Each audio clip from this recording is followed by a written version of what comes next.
Some leaders elevate performances, some elevate culture. But the leaders we are honoring tonight elevate people. And when people rise, organizations rise with them. Hello and a very warm welcome to Forbes India and Indeed Present Top 30 Leaders of 2025. I'm your host, Mugdha Kalra, and I am beyond privileged, and it's such a pleasure to see all of you here this evening. This is a very special celebration of not just talent, but leadership across the country. India, as we say, is at the forefront of a new era in talent and leadership. And organizations across the country are upskilling their workforce, fostering future-ready skills, redefining what perhaps means to lead with purpose in a world that is talking about AI. And from building inclusive workplaces to empowering employees at every level, India's talent ecosystem is setting benchmark, not just locally, but also globally. Now, in its third edition, Forbes India and Indeed shines a spotlight on visionaries who are shaping India's evolving talent landscape.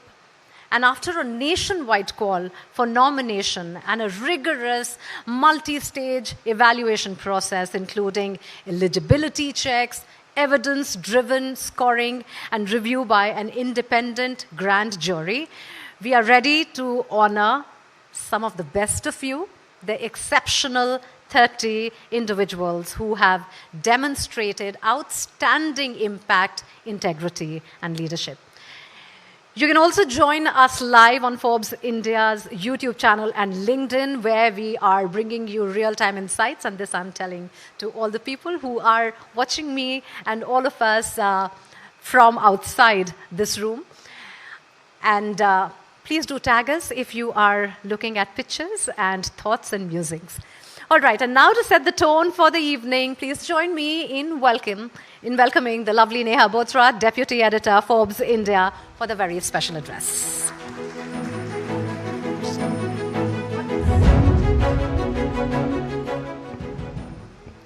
Good evening, everyone.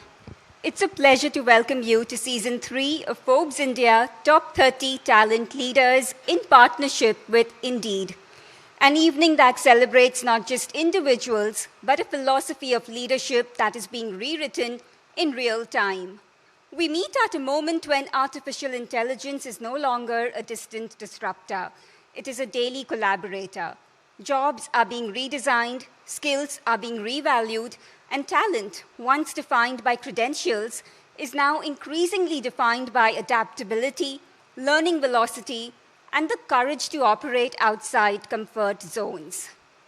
In this shifting landscape, leaders who can make sense of ambiguity are not optional. They are the differentiating edge.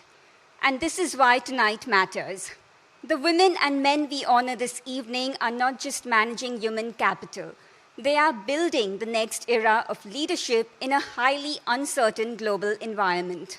They are the architects of workplaces where humans and machines collaborate meaningfully, where inclusion is not a metric, but a mindset, where culture becomes a competitive moat, and where talent is seen not merely as a resource, but as the engine of reinvention. Our process this year reflects the seriousness of that task. Every nomination has been examined with rigor, objectivity, and context. The finalists have been reviewed by an independent grand jury comprising some of India's most respected voices in HR, business, and talent tech. The truth is simple. In a world where strategy can be copied and capital is abundant, leadership is the last real differentiator.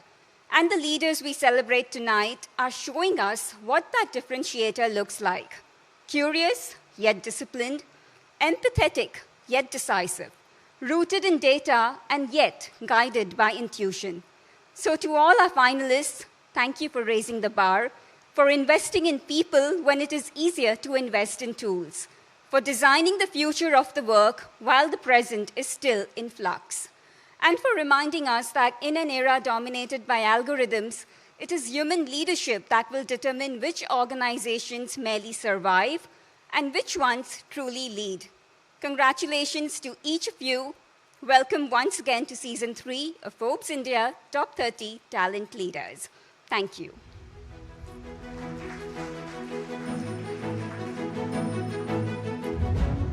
Thank you, Neha, for setting the tone for the evening and also setting the stage for some of the things that we'll be discussing while we are on a panel or we are having a fireside chat. And also, again, as you think about this gathering here today and put your thoughts together on what's actually happening in your world, what is changing the rule of the games, and the very big word inclusion, and perhaps walking hand in hand with AI, which everybody is finding challenging to make sense of, and yet is there to change all our industries. Now I'd like to call upon someone who understands talent like no other, not just as a function, but as a force that shapes organizations, a voice that redefines how we think about hiring, employer branding, and the future of work. Ladies and gentlemen, please join me in welcoming Rohan Sylvester, Talent Strategy Advisor, Indeed, to deliver the opening address.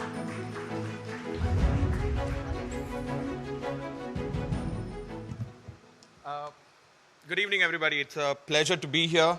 I assure you, I know why we are here, and I'm not going to take too much time. So please bear with me when I speak a little bit. First of all, let me introduce myself. My name is Rohan Sylvester. I'm the Talent Strategy Advisor with Indeed. At Indeed, we give ourselves those designations, so we make them sound as funny and powerful as we can. So that's why I'm a Talent Strategy Advisor. And I'm really enthusiastic to be here today, to be in a room of people who are not just finding talent, right? They're shaping talent. They're changing the way companies are growing, and also they're turning a logistical exercise into what is probably a competitive advantage, right? We might see it as data points. We might see it as a CRM or an ATS or an Excel sheet even, but it's much, much more than that. When you think about it, talent leaders are the architects of tomorrow. I know it's a big statement to make, but it's something I truly believe, especially in a country like India where there's a lot of folks looking for jobs, where there's a lot of companies looking to hire.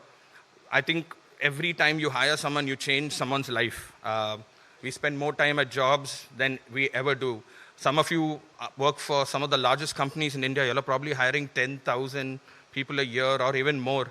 But I'm going to bring it down to the ones that, the one single person who gets a job.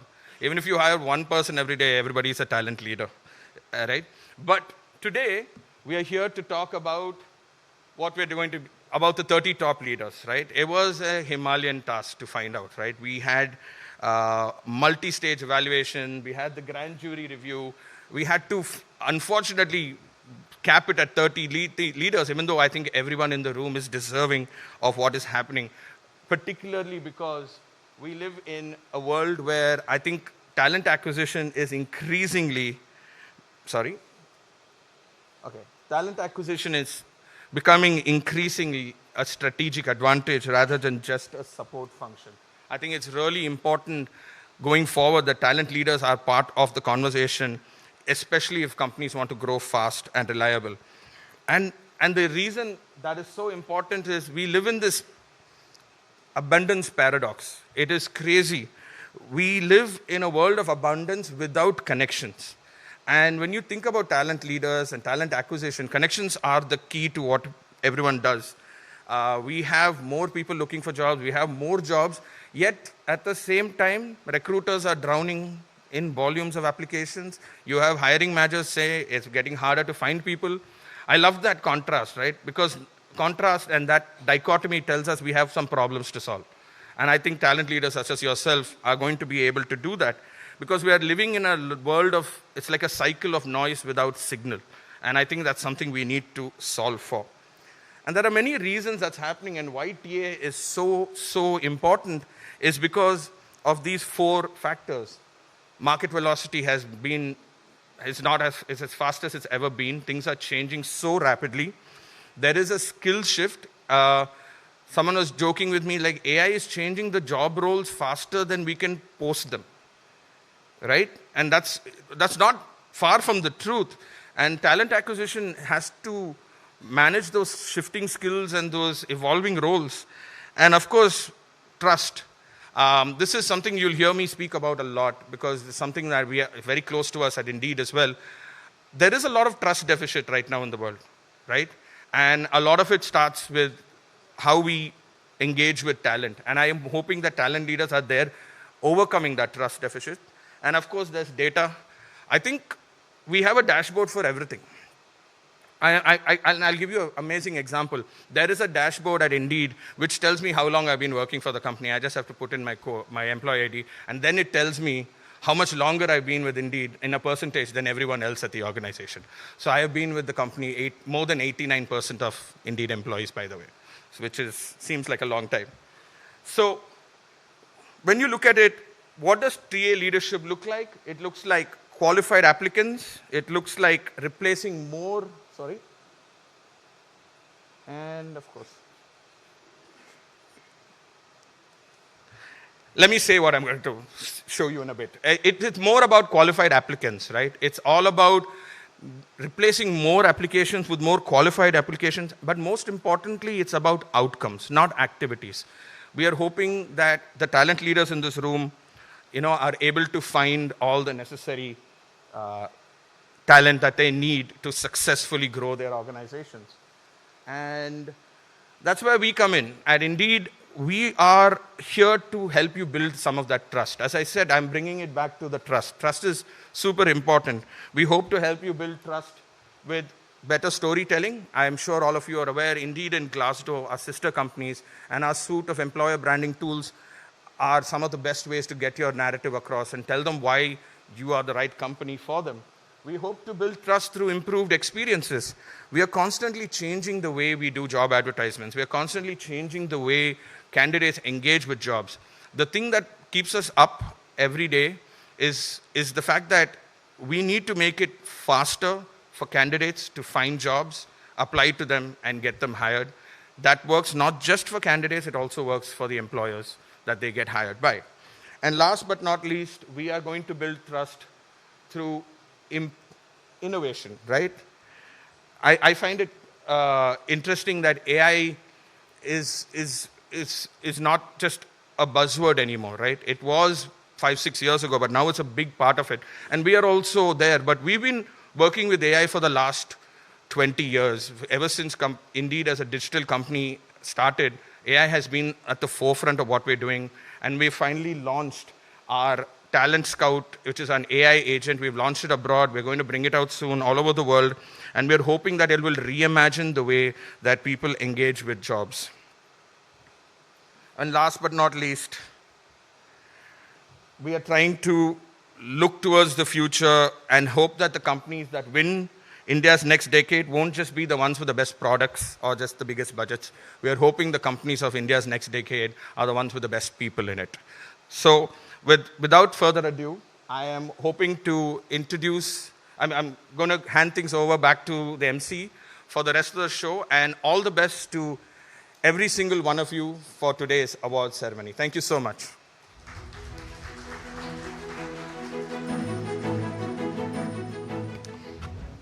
Well, Rohan, you spoke about having a dashboard for everything from market velocity to skill shift, trust, and data. But I guess it's now time to have a dashboard for inclusion, fairness, and trust. And that is what I think we have to struggle with in times that are coming now. So as organizations continue to navigate complex and rapidly changing work environments, the role of leadership is, of course, evolving like never before, and it's about creating meaningful connections and fostering inclusive cultures and guiding teams with a lot of purpose and empathy. With that in mind, it's time to move into another conversation that sets perhaps the stage for the evolving world of leadership and people strategy. Our first panel of the evening, titled Redefining the CHRO, Cultivating Connections in a Diverse World. This panel will explore how the role of the Chief Human Resources Officer is evolving, changing, from navigating diverse workplaces to perhaps strengthening human connections and leading with purpose in a rapidly changing world. To moderate this session, I would like to request Neha to please come back on stage. And joining her on this panel are Shashi Kumar, Head of Sales Indeed, Anupam Kaura, Global CHRO Kotak Mahindra Bank, C. Jaikumar, Executive Vice President and Head CHRO L&T, Vikash Modi, Head of Human Resources, AU Small Finance Bank, and Prabir Jha, Founder and CEO, Prabir Jha People Advisory. Over to you, Neha.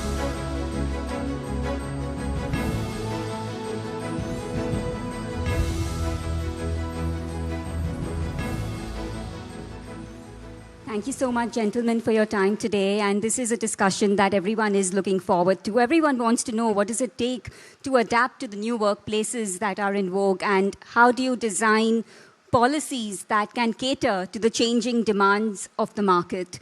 Let me start with you, Prabir. We were speaking before, and you mentioned that, in your words, you've been there, you've seen everything, and you've done everything. So tell me, now that you've had a ringside view and now you can take a step back and look at what's happening, what do you see is the response of many HR managers to the changing dynamics in the market when it comes to catering to the disruption we are seeing? And also, how do you cater to a workforce that is increasingly versatile and also very aware of their rights? How do you cater to an audience that now has complete understanding of their rights and is also very aspirational? So this can, if I've answered it right, this can qualify me for a PhD, right? Because you've asked so many questions, Because you said that you have Yes. a very rich experience, and I think you'll be best to answer all of it. I'll keep it as simple so that, it gets the conversation. See, I think a lot of it is to do with anticipation. I think particularly for HR leaders, since the conference is focused on talent and HR leaders, I personally think that the ability, the interest to visualize, anticipate is non-negotiable.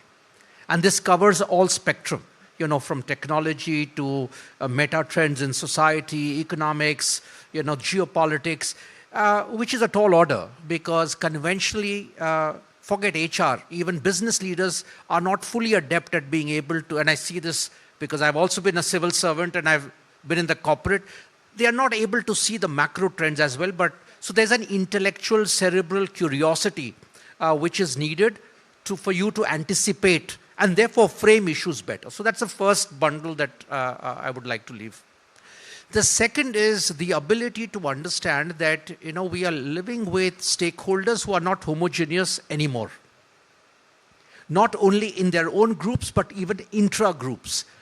I personally believe the world is going to get more and more atomized, personalized in their demands, in their triggers, and good HR leaders will have no option but to start reimagining, howsoever difficult it may be, beyond routine policies, across the board swipes, doesn't work and will not work. So that's the second dimension. So how well are you able to dice and slice the salami? And the third thing is, see, ultimately it's about influence and inspiration. And because I presume, except for some stalwarts here, most people are from the HR community, I can tell you that as a function, it's not a function which has a lot of power, contrary to the image that sometimes even HR cultivates. It has no authority. But HR is one function, and I speak from personal experience, which has disproportionate influence. So if you're the right guy, the influence, the ability to shape the thinking and doing of a corporation or an industry is huge, But you do not slice it only in terms of standard employees and standard, because I also have a very different view about what HR, the agenda is. So how well will you actually be preparing yourself to be influencing and inspiring a very complex set of stakeholders who will continue to be under pressure, who will continue to be footloose, and who will continue to believe, and my favorite line always has been, HR is an agenda from the doorman to the chairman. Everyone believes they have the best expertise for it, right? So that's the nature of the beast. Through all of that, how do you weave it to a strategic outcome for the organization and its people? To take your point forward, I want to come to you, Dr. Jayakumar, and you have experience of working with multiple generations in the same organization, and at L&T, there are people who have been there for decades now. Tell me a bit about, to take the point forward about the influence you exert as the CHRO. How are you trying to influence management strategies, HR strategies that address the many challenges Prabir spoke about? Thank you.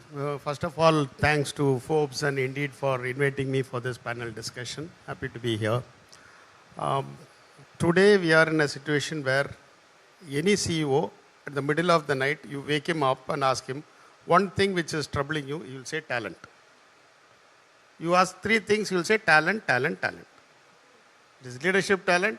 It is the leadership pipeline. That is the biggest challenge. How to get the right person, groom them, retain them, and take them forward. That's the biggest challenge. What you have to look at is, forget about generations now. We look at the EVPs, employee value proposition. First and foremost is the purpose and pride. When I come to the job, I feel that I'm doing something which is, I like it, which is important, and I am proud to go and tell outside that I am in this organization doing this job. If you can click that, 50% of your thing is done. Second is, are you able to, today generations or anybody wants to learn more, do big things, achieve more, can you provide challenging assignments to them? Not the repeated thing. We have to give one after the other, give stretched responsibilities. People don't shrink, they will do it, giving challenging assignment. Third is, am I learning every year? Every year if I stand back and turn and see, am I the same CJK or I am CJK plus one? I will learn something on this job. This is the third thing which will do. Pride and purpose. Then you provide the challenging assignment, learning opportunities. Then you can add all other factors like, am I working in the latest technology, whether I am, they also every time, they may not leave the organization, but every person will be ensuring his market value. Am I today here? If I leave, what will be he may not leave the organization, but he always looks at that. That means compared to last year, in terms of domain, in terms of experience, in terms of expertise, am I growing? If we can provide such opportunities, people will perform well and we can retain them also. This is my initial thoughts. Vikas, to come to you, he said that good talent is scarce. Do you agree? If yes, then why is talent scarce? Because if you look at statistics, there are so many MBA graduates in India who are not just going abroad to study, but they want to stay in India, and we don't see the brain drain problem we saw earlier as much. It's not as severe. What do you think contributes to the scarcity of talent? So, I would not believe there is a scarcity of talent in this country as such. It's that how do you bind the talent to your thought process which you are trying to propagate as an institution, right? And I would borrow from what Dr. Jayakumar mentioned, and I would slightly extend it. He mentioned purpose and pride. I would rather say purpose, pride, and respect. So I think these are the three elements which possibly bind talent to your particular thought process. And to extend to what my good friend here, Mr. Prabir Jha mentioned, HR today needs to influence. Influence what? Influence outcomes. I think that's what is more critical. And how do you influence outcomes?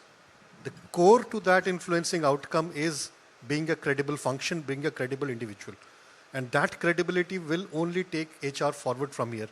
I'll come back to, as we go along, how do we go along as the more granular aspects of how technology is changing and shaping the way we work. But to the initial thoughts which you asked, Neha, this is what I had to submit. So trust is important, respect is as important. Anupam, let me bring you into the conversation at this point. Kotak Mahindra Bank has often spoken about how it wants to accelerate change. It wants to embrace digital banking. So tell me, how do you preserve a sense of stability and trust among stakeholders, especially employees, while you are pushing for agility and innovation? I think that's a great question, and I'm glad I'm here today. Thanks to Forbes India and Indeed. I'd say the following. I think to all the fellow panelists who've made their point of views heard, I'd say that at the end of the day, it's important to identify the goodness and strength that people in-house today have and channelize that early on in the journey of transformation and change.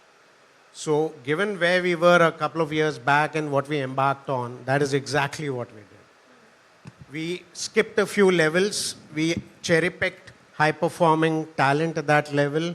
We got them engaged to co-create the agenda along with us so that there is far, far greater ownership. In addition to that, what we also did is we made sure that there is an active communication and outreach around it. To the point that Prabir also made, it's not just anticipation, but it's equally influence.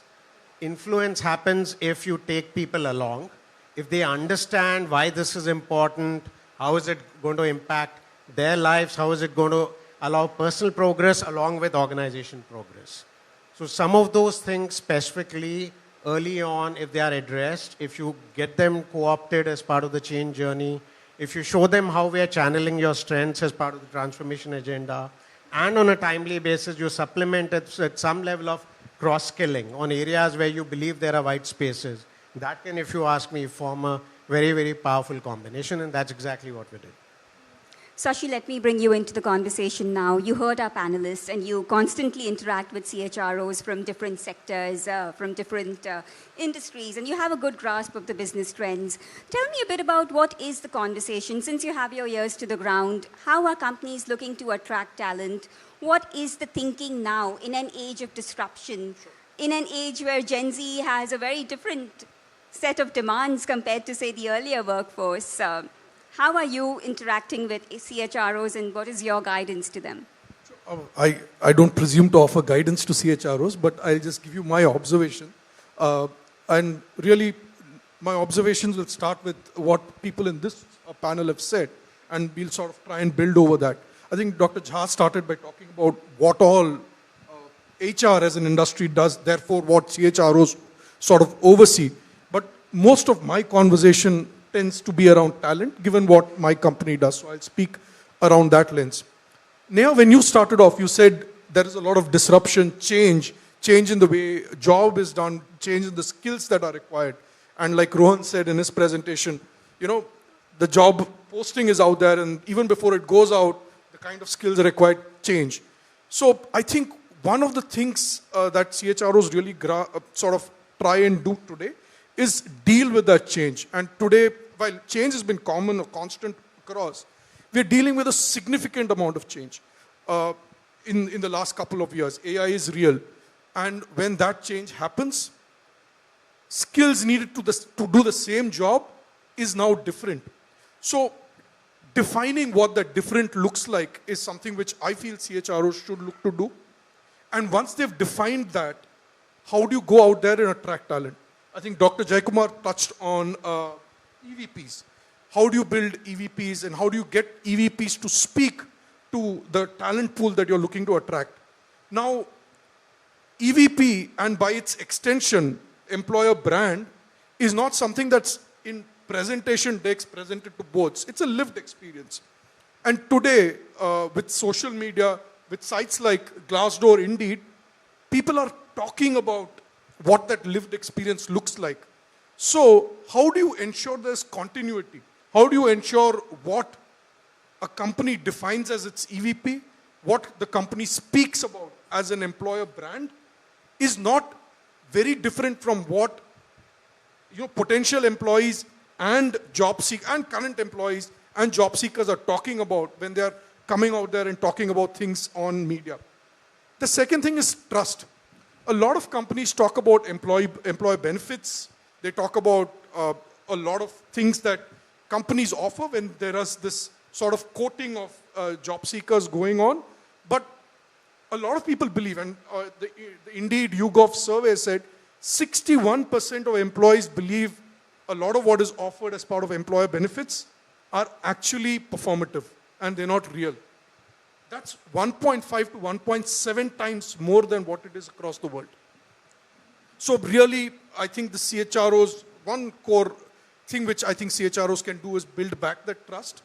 And that's I think, the basic or the place to start. Prabir, also culture is basic in an organization, a cornerstone, in fact. Tell me a bit about how an organization builds culture in practice and not just in theory. Also, since you have worked in different industries and you have a fair sense of what the business trends in those markets are, how do you balance profitability also by ensuring that your workforce is such where good talent is retained? And what does it take to retain good talent? So, even in your question, if I may, I see this binary divide that culture is a different animal and profitability and business is another. That's how we take it in practice. This is where you drop the ball. Culture is always a strategic choice to what your business aspirations and business challenges are. It's not just about being nice to people and free ice cream and, the perks and benefits don't. It's and even HR guys, I'll be honest, they have trivialized it. So if you feel culture is about Rangoli contest, then culture will be only Rangoli contest, right? It needs a little bit more of strategic step back and understand. So I at least describe culture as the way individually and collectively people in an organization think, relate, do, behave, experience, deliver product, service experiences. But the operating word for me is think. And that is where the biggest gap is. And I love the word that I'm hearing from a lot of my co-panelists is trust. If you ask me the biggest thing which is at stake today, which is destructive of culture in every sense, is trust. For example, it is just not about being nice to people. I advise a lot of companies in my new life. And one of the big things I find is there are many companies which are low accountability cultures. Now, sometimes I have to tell the promoters or the leadership that, you guys are acting as saints. You're not Santa Claus in town, right? So that is back to that issue of deciding what is that culture which is going to deliver you your strategic outcome. If your accountability is low, it's not going to work. If it is about respect for people, of course it's not going to work. If the culture is about valuing entrepreneurial ability. So these are hardcore business calls. And I think then you weave within that some of the smaller sections. The practice of it, why it falls is because all of these are done beautifully in town halls. We all talk the talk. That's not the problem with leaders in anywhere in the world I have seen. The problem is about playing it out. Who do you hire? Who do you promote? Who do you acknowledge? Right? At the end of the day, if you say, I will, for me, loyalty is defined in number of years in the company. You've lost the plot of attracting the best talent because the best talent are not going to spend 30 years with you. Don't even chase that aspiration. It's not even worth it, right? So, it has to be very sharp and every bit, the soft and the hard part of your ecosystem has to be re-engineered, which is tough because many companies say, but Prabir, this will happen. Oh, what if this guy feels bad? This guy will leave. So, they are so scared. So, for me, the challenge is preaching from the pulpit is very easy. The execution of that on the shop floor is where the penny is dropping. That has to be bridged. So the execution is actually where all the focus should be. So coming to you, Dr. Jaykumar, tell me a bit about everything that Prabir spoke about. In practice, how do you build culture? How do you imbibe many of the strategies that Prabir stressed upon to ensure that you have a dynamic and a talented workforce? Thank you very much. During Prabir was speaking, I was only thinking, luckily she didn't introduce that CJK has worked 37 years in L&D.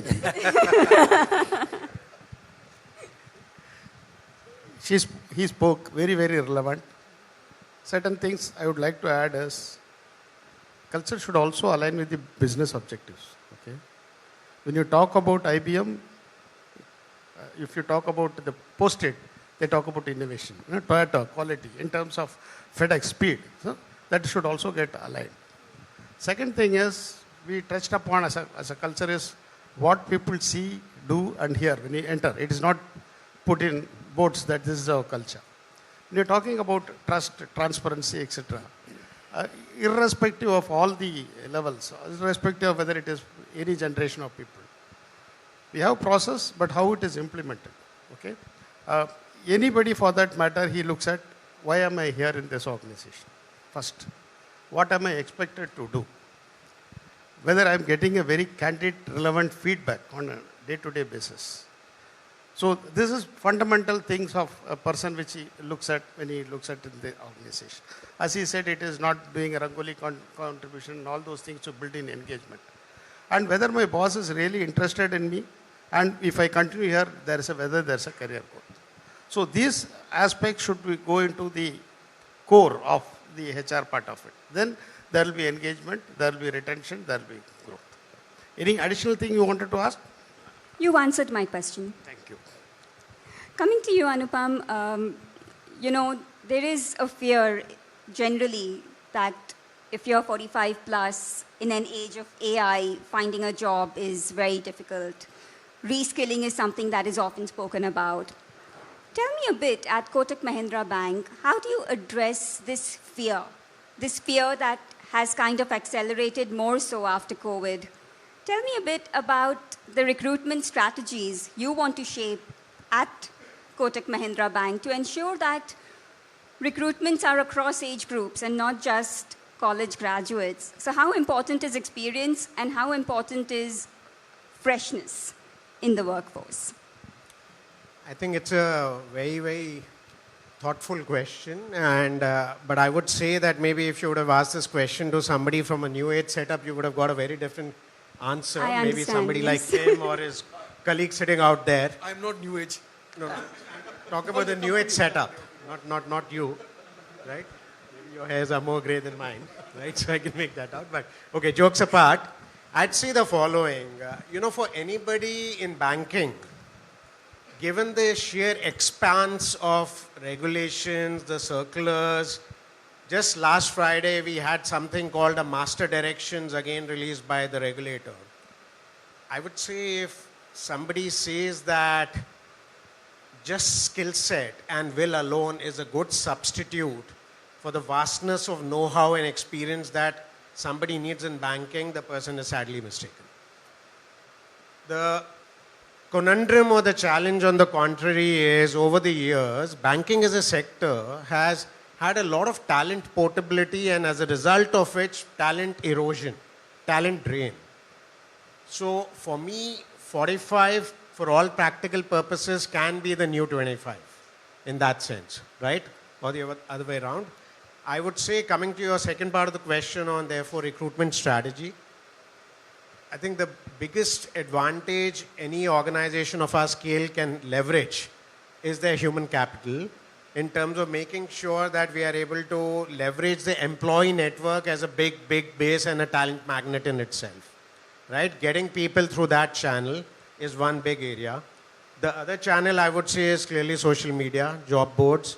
All of that is again a very, very big one. 2 or 3 specific approaches that we believe will remain relevant, at least for a sector like ours. You need a good blend of people cutting across different generations, cutting across different experience bands, age bands, diversity of background, diversity of thought, and so on and so forth, all included.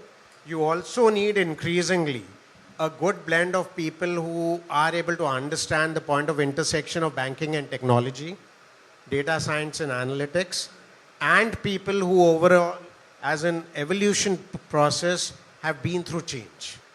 That brings a lot of resilience, right? So overall, therefore, it's a very vast canvas. For somebody to say that people at the age of 45 will necessarily bring it all, I think it's a myth. That will not happen. So you are saying that you need a good mix. Absolutely.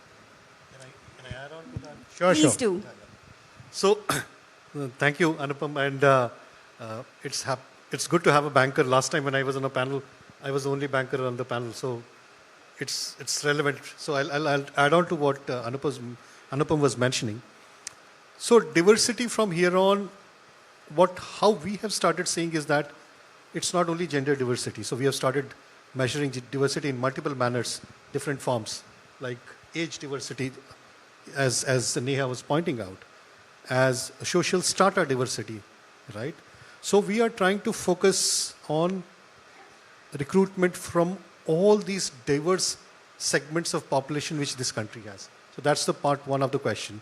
Second is, will technology disrupt the skill sets? I was speaking to somebody else, and somebody was said that person was telling me that skill sets will get commoditized going forward. I necessarily do not believe that, but what will happen is skill sets will not remain specialized going forward. It will become agnostic. That's my view. How many of us have started using ChatGPT? Your skill sets, because of the use of those AI tools, will become diminished from an extent of that specialization.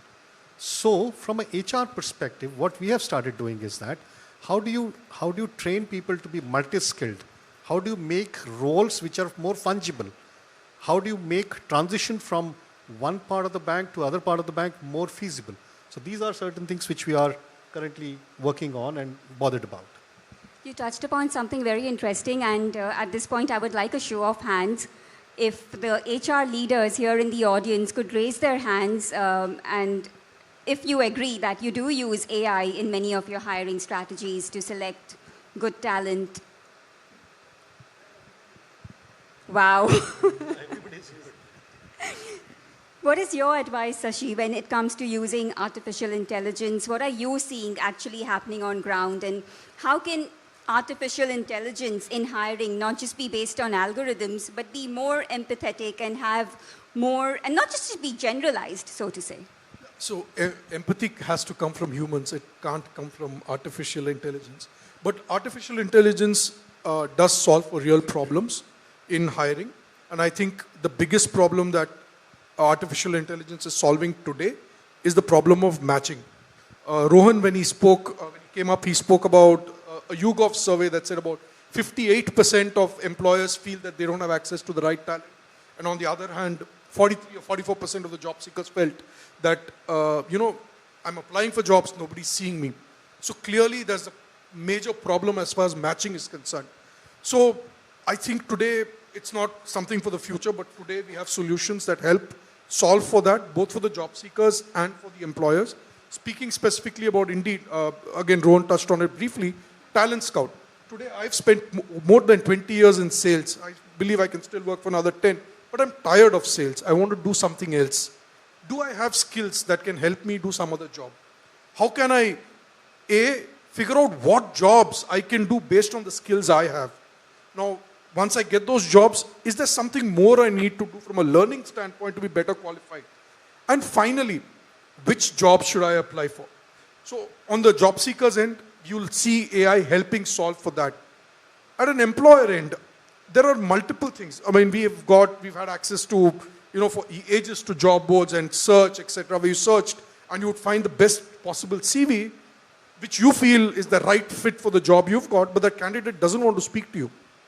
So how does AI will help us identify multiple signals so that you are able to find out which is the right job seeker for the job you have and is also willing to engage with you. So I believe that's the fundamental problem in recruitment that AI is already solving for, but who knows what the future holds. I think there is a huge possibility of many problems getting solved. Do you face the issue of bias when artificial intelligence is being used to, slice and dice many of the resumes or many of the candidates who could be good options for the role? Bias is real, but at a company like Indeed, which is committed to responsible AI, we do our utmost best using technology to help reduce bias and almost eliminate it, at least from the extent to which we help our customers use our products which are based on AI. Also, See, yes, please. Certain interesting points he said. One is when the show of hands was there, almost everybody lifted. Yes. But everybody is in a different level. Okay, when you say usage of AI, somebody is out and out gone and said. And another caution is things are changing so fast, okay? So we did all exercise with one of the top 5 consultants, resumes, automatically scanning, track ranking, and then the first level of interview, understanding the JD, everything is done. We were about to launch, and I was so happy. And I have some interest in AI and other things. I do some programs. I found one interesting website, application called cluely.ai. If you log in through that, it allows you to log in through Teams, Google, or your Zoom. You log in through that, you enter that, and you attend an interview. The person asks a question that generative AI, ChatGPT understands the question, searches the website, and it gives the answer on the screen. All your effort has gone. I thought, what am I doing with this? So if you are one step ahead, they're again one step more. You can even ask the candidate, what is the height of Liberty statue? You'll tell immediately. Because so that is one. One more point is regarding empathy. I slightly disagree, sir. I had incidents, technical incidents where even before the incident, if you have a bot, you tell, if you take a generative AI, give some prompt telling that you are a high level person with the wisdom, you have high emotional intelligence, you are most empathetic person, all context you give, and start conversing with that. It will be so empathetic. The way it converses, it will beat everybody of us. I had one real-time incident. One of my learning and development head was interacting with a professor of a foreign university. I don't know the name of the university. We planned everything, then they sent the course, the schedule for that, and saw the faculty name.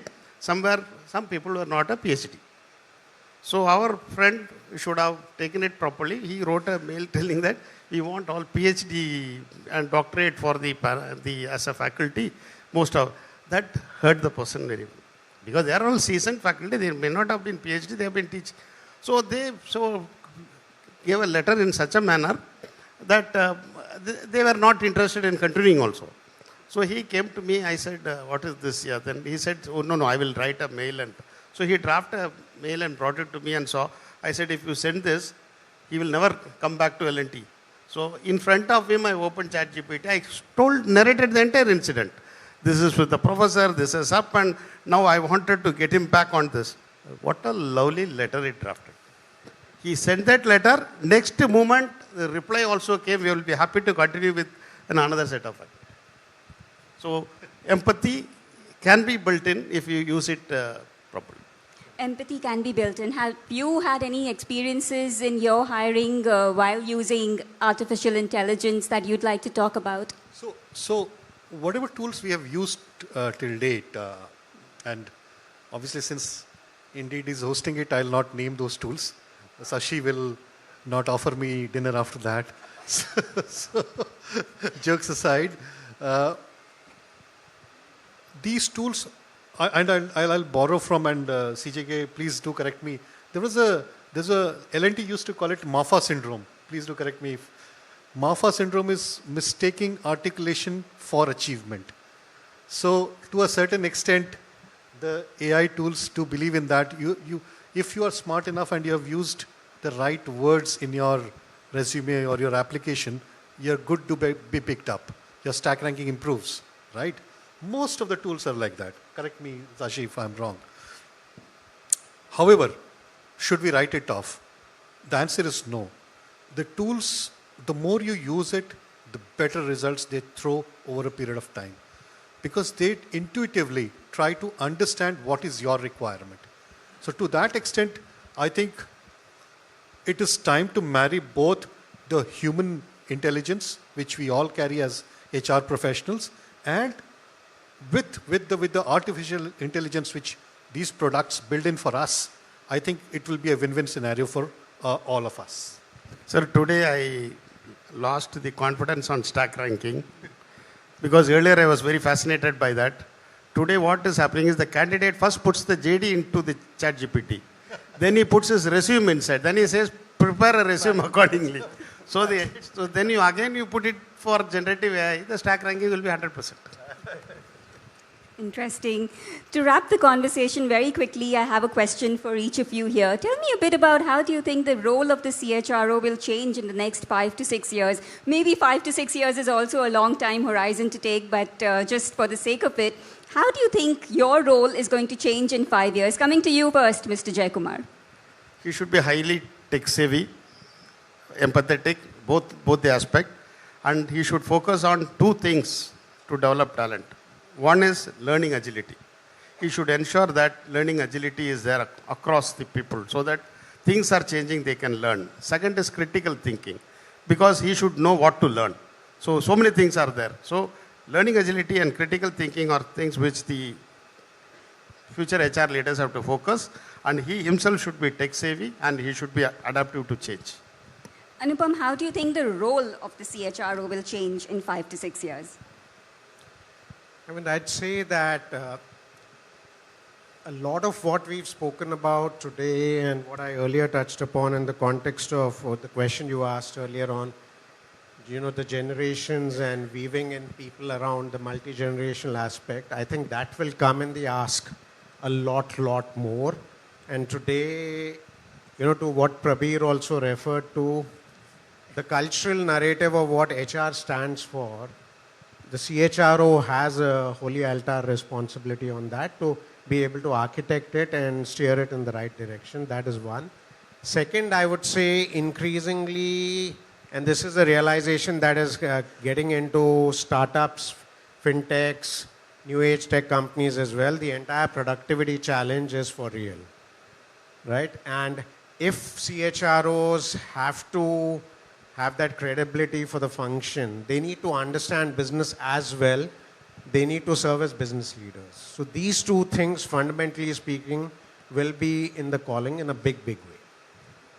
Prabir, how do you think the role is going to evolve next 5 years? See, I've been a rebel, so maybe it will not happen, but for some years I've been saying this. HR as a function first will shrink, and it should shrink. Right? Fewer Rangoli competitions and many. all of that. I mean, even for that matter, recruitment. Why should it be an HR job, right? So to me, I believe the CHRO will be a strategy function. He will be a strategy leader.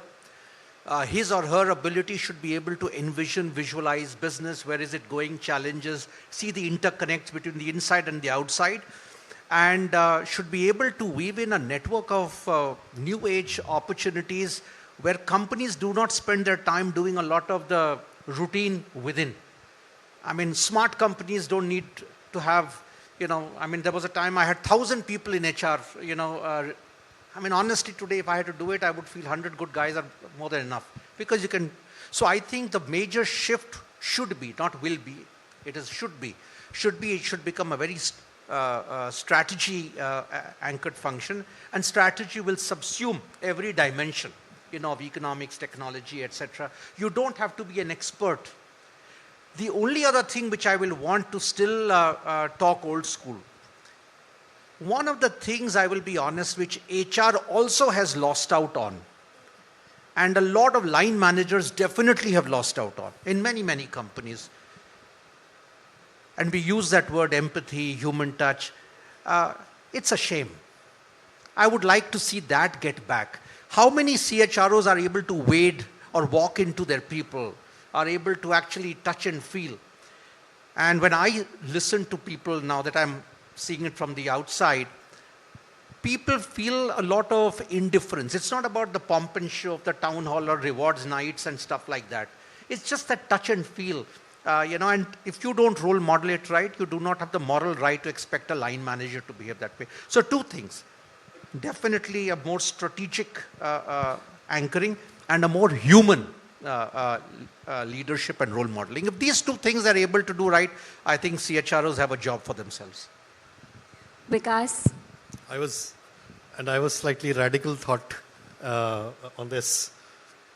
As technology embeds over the next 5 years, and each of the institutions, organizations adopt the technology in different forms, they would want to do disruption, because this technology which is happening now is a disruptor.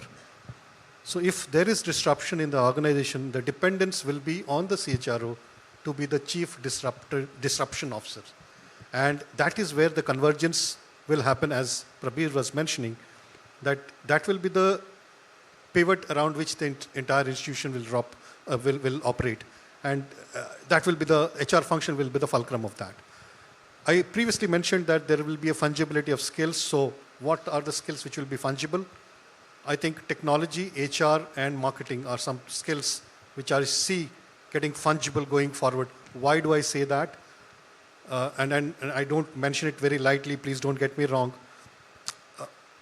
HR folks don't sell just jobs. They sell dreams and careers, right?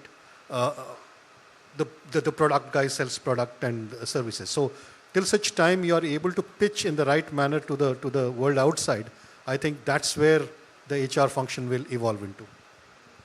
Sashi, you have the final word. Against a very disruptive backdrop, you heard the panelists as well. How do you think the new age CHRO needs to use artificial intelligence to achieve many of the goals and outcomes that would be desirable in a very disruptive environment? So, obviously, there are use cases today, and that's going to evolve as we go by. And really, I think most of the people here have said how that role is going to look like. But what I'd just like to touch on is what Prabir spoke about, empathy and human, bringing the human connection. I think Leena Nair, who's now the CEO of Chanel, and she incidentally was CHRO at HUL in India, she says she can name 35,000 of her employees, and she wants to get to the last 10,000. I think if CHROs can produce leaders, either from within or from without, people who can identify 35,000 of their employees by name and face, I think CHROs would have done the job. Indeed. So a mix of empathy, trust, and of course the use of artificial intelligence, which will only get more embedded in systems in the days to come. We do hope that we'll be able to achieve many of the outcomes we spoke about for desirable impact. Thank you so much, gentlemen, for being with us here today, joining us and sharing your views. Thank you very much. Thank you very much.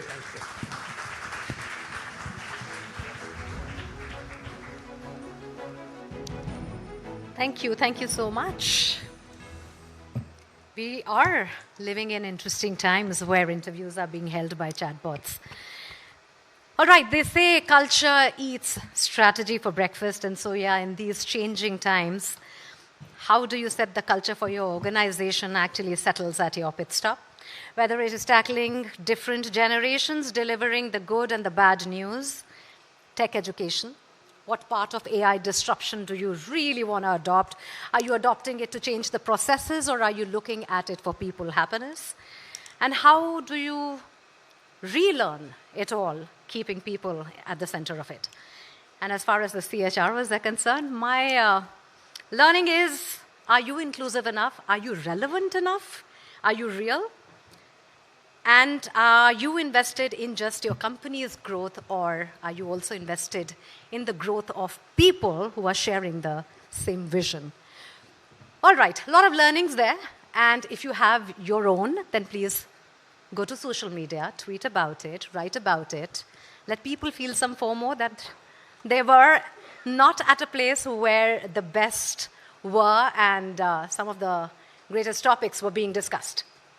All right, before we move ahead, it is important to recognize why we are here tonight. Well, it is to celebrate the talent leaders who are reshaping the way organizations are thinking about people, culture, and growth.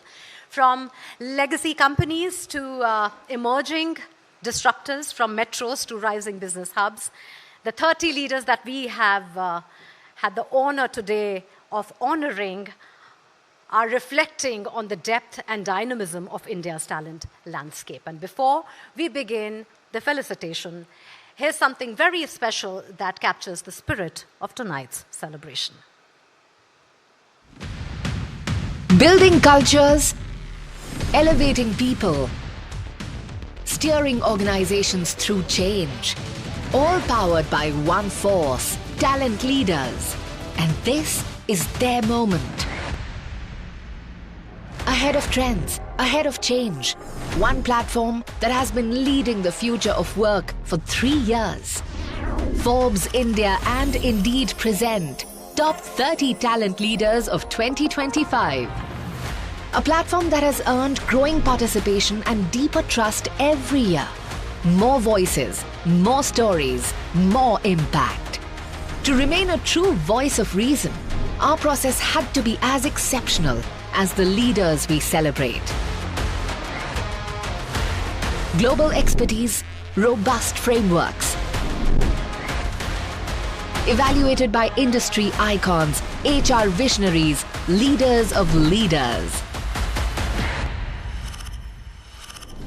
And now, after months of discovery and deliberation, we arrive at this moment.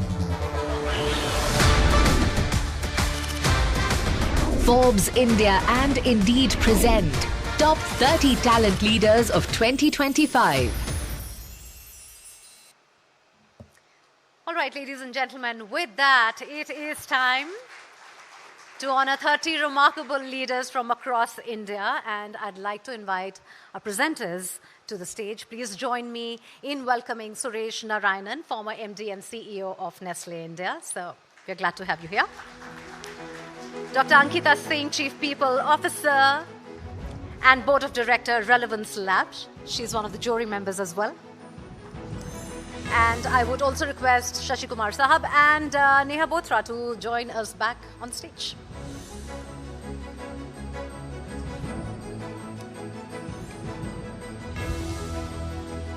All right, let the drums roll. The first Top 30 Talent Leader Award goes to Abhilash Nair, Senior Director, Talent, Zscaler Cybersecurity.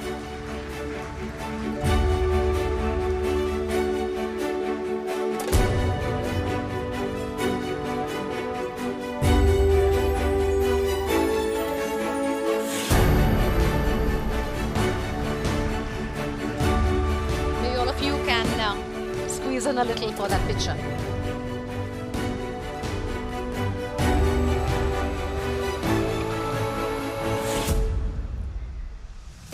The next talent leader is Aadhar Jain, Talent Acquisition Leader, GlaxoSmithKline. A huge round of applause for Aadhar.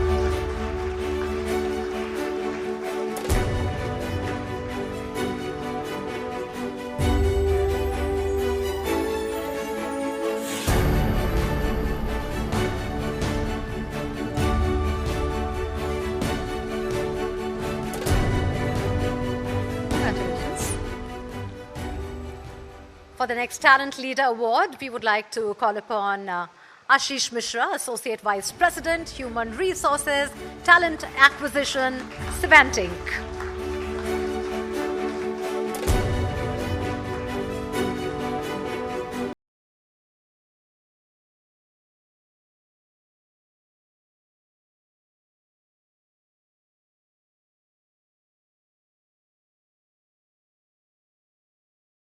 Congratulations, Ashish.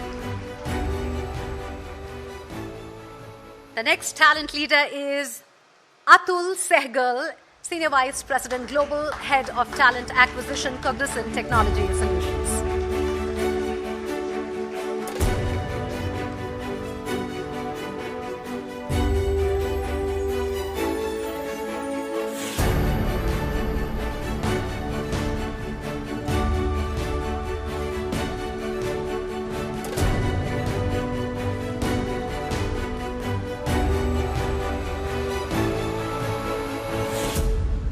Congratulations, Atul.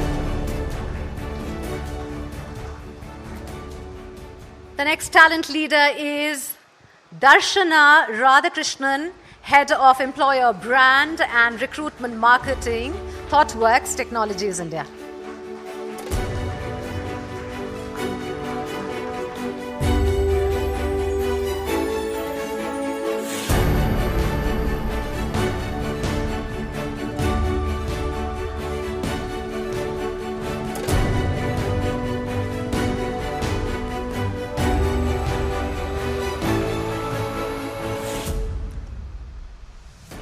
Thank you, Ankita, for joining us. May I request all of you to stay back on stage, please? All right, with that, I would like to invite Anupam Kora, Global CHRO, Kotak Mahindra Bank, to join us as one of the presenters for the next round of awards. The next Top 30 Talent Leader Award goes to Karan Bakshi, Director Talent Acquisition, India and Pacific Region, Cummins Inc. Congratulations.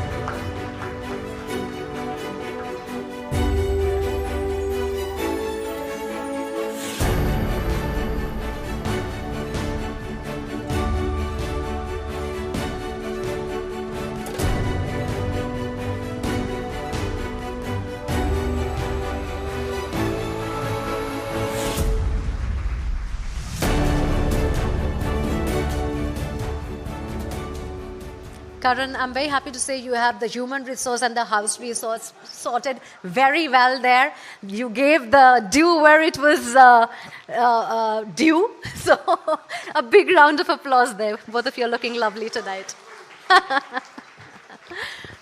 All right, next we honor a leader who has been instrumental in shaping people's strategy and driving a culture of excellence within her organization. Please welcome Loli Vadasari, Chief Human Resource Officer, Datamatics Business Solutions.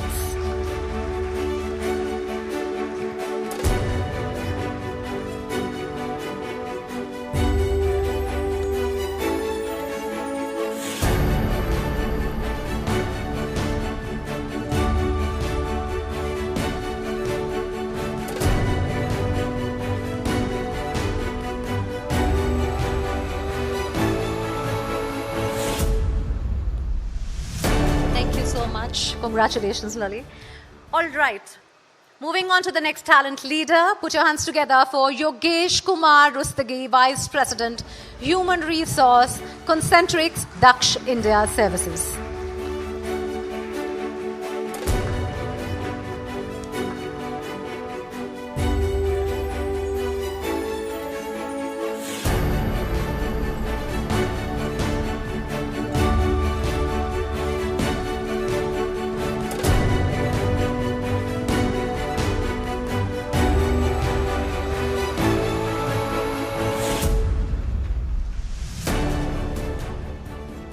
And now, put your hands together for our next leader, Sanjay Singh, CHRO, CMS, Infosystems.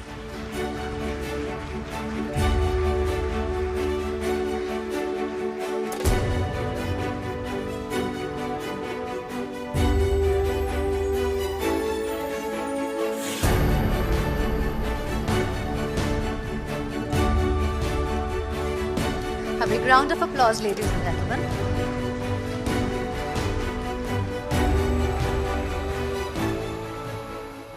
Moving on, the next leader is Padmani Sharat Kumar, Chief Talent Officer, Intellect Design Arena.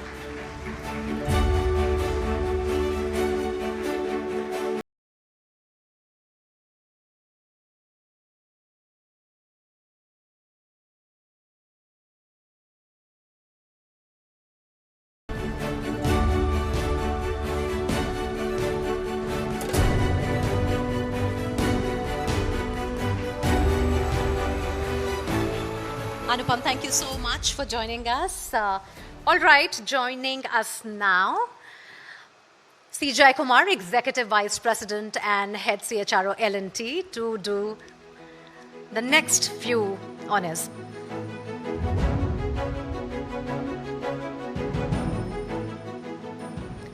The next talent leader is Pankaj Kalas, Vice President, People Operations Delivery.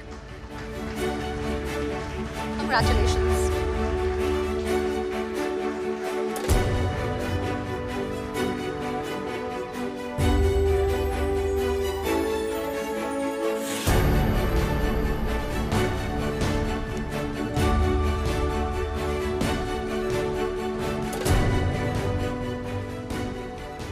The next top 30 talent leader is Prakriti Shetty, Director and Head HR, India and Middle East TE Connectivity.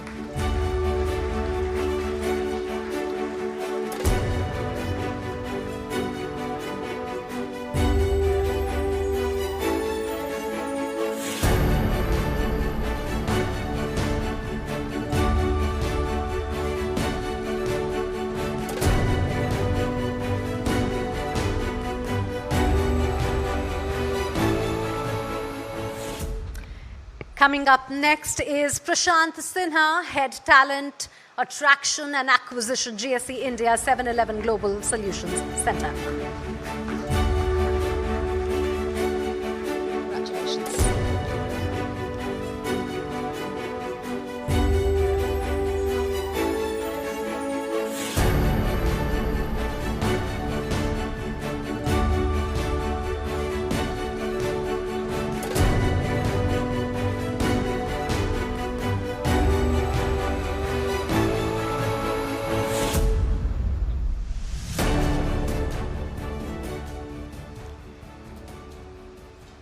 The next leader we are honoring tonight is Sarika Pradhan, CHRO, APAC and HR Head, CGI Information Technology Services.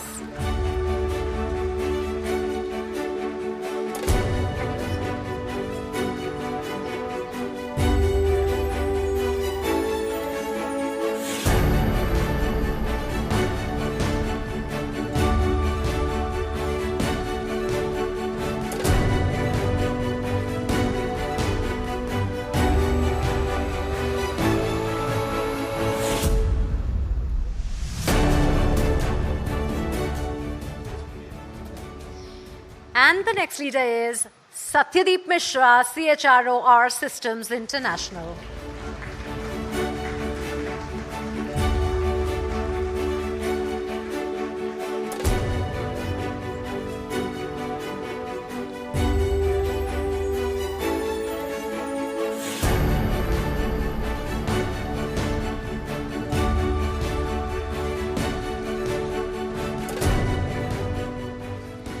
Thank you to each one of you for doing the first set of honors for us. Thank you. All right, just a quick reminder that we are streaming simultaneously live on Forbes India and YouTube. With that, we are moving on to our next pit stop of the day. We're taking a break from felicitations. We're going to come back to it. But right now, we move towards a very interesting fireside chat that is titled Towards the Future of Talent Leadership. We're basically taking a leaf from the panel that we just did and looking perhaps a little more deeply at the conversation where we are talking about how leadership is transforming the workplaces, how they are adopting and adapting, and what it truly means to build organizations where people thrive. And to lead this discussion, I'd like to welcome on stage Kunal Purandare from Forbes India. Welcome, Kunal. And joining Kunal for this conversation are two industry biggies, a leader admired across the business world for his integrity and his deep people-first approach to leadership.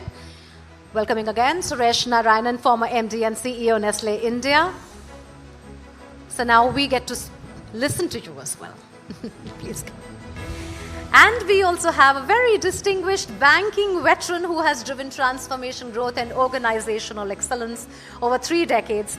Please welcome Shanti Ekambaram, former Deputy Managing Director, Kotak Mahindra Bank and Board Director, Kotak Mahindra Capital.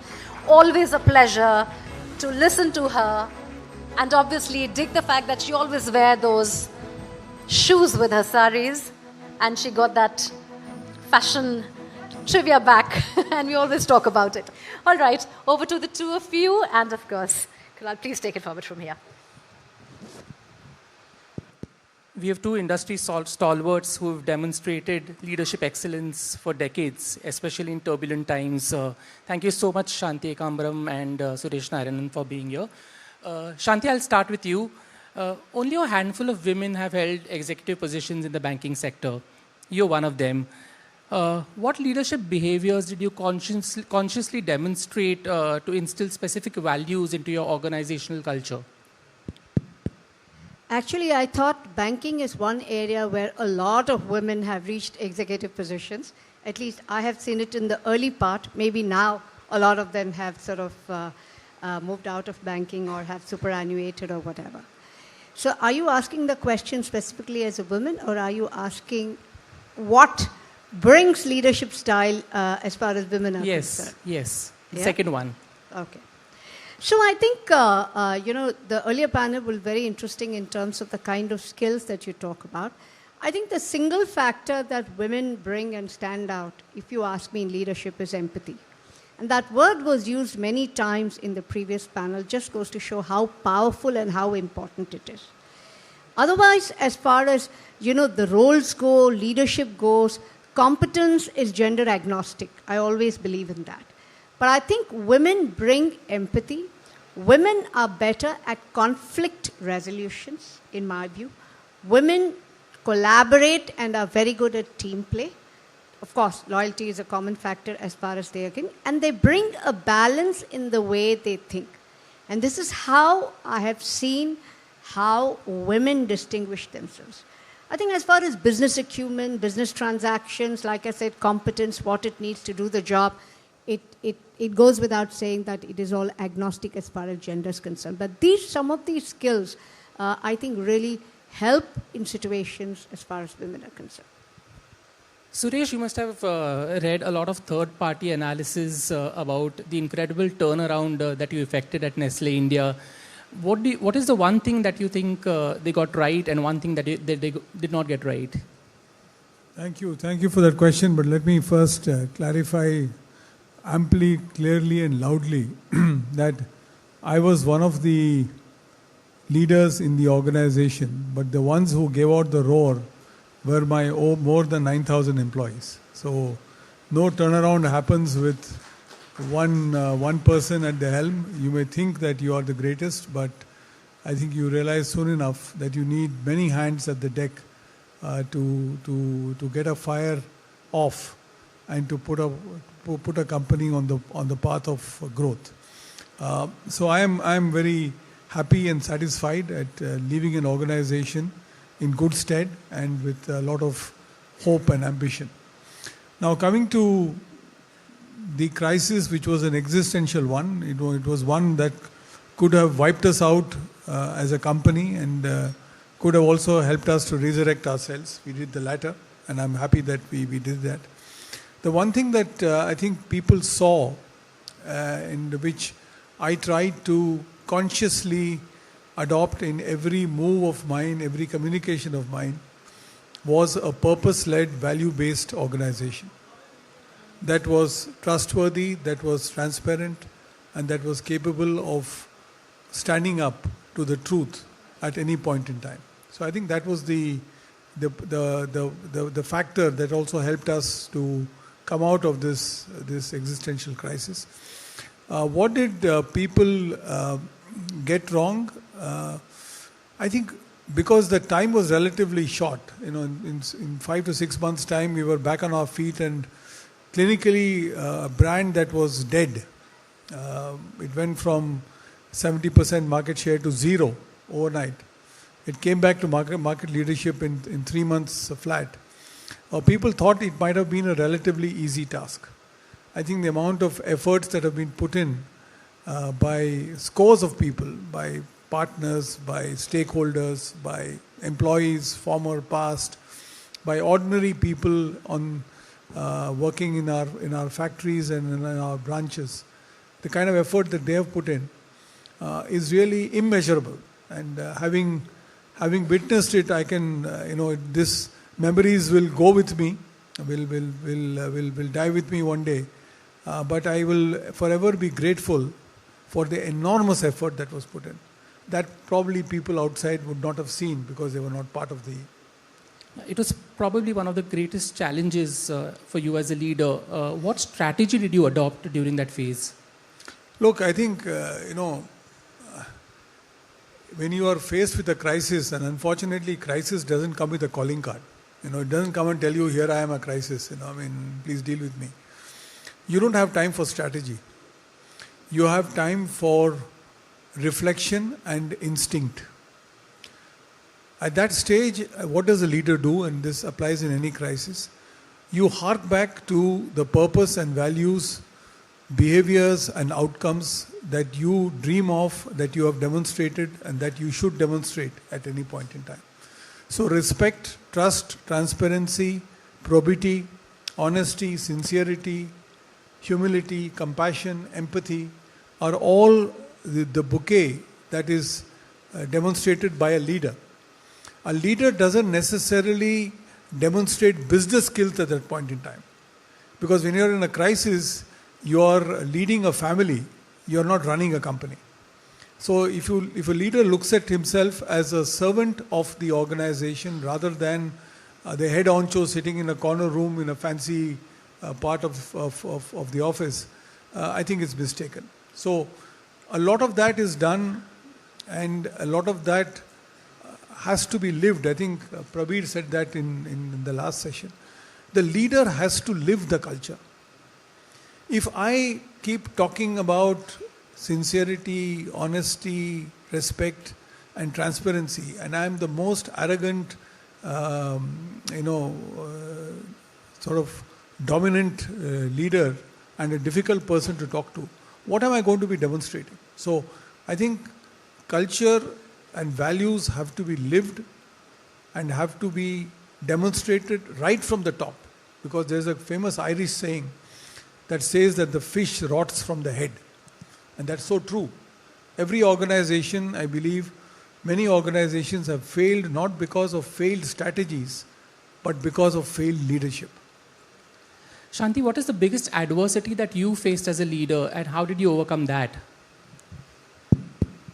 I think in the services business, the adversity is always handling clients and situations that demand, solutions, right? And if you look across the banking, financial services, whether it's the investment banking, securities, there are always flash points in time when, it is to deal with clients, situations, or regulation. And I think at that point in time, I echo what, Suresh just said, that you just have to immerse yourself along with the team, be a part of the team, and think of a solution to douse the crisis, to get over, because everything in the services segment has a brand reputation, right? And brand is the only thing. In let's say, banking, trust is the single biggest brand that matters.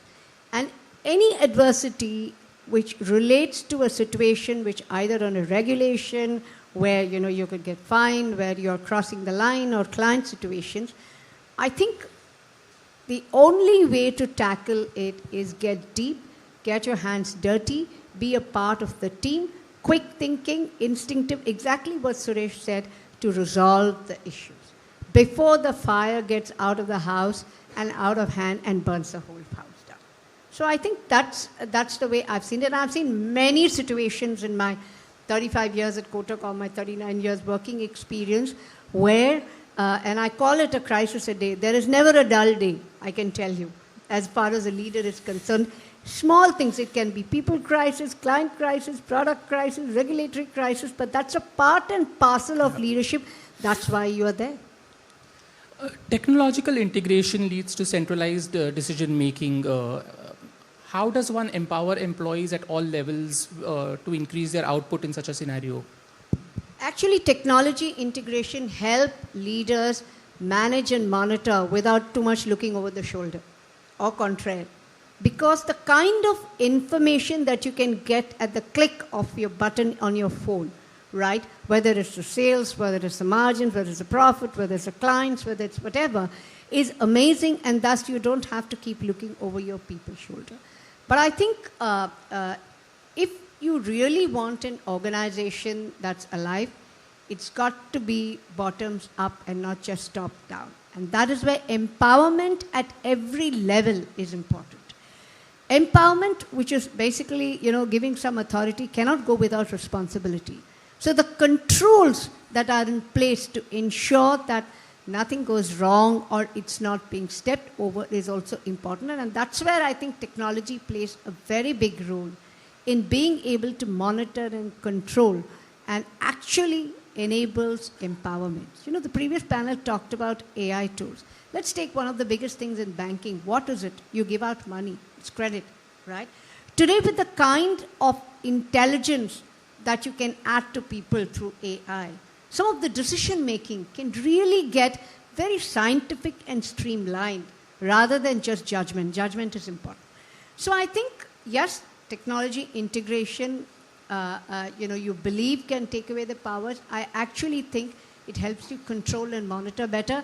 and you can empower people more and be sure that you can control it.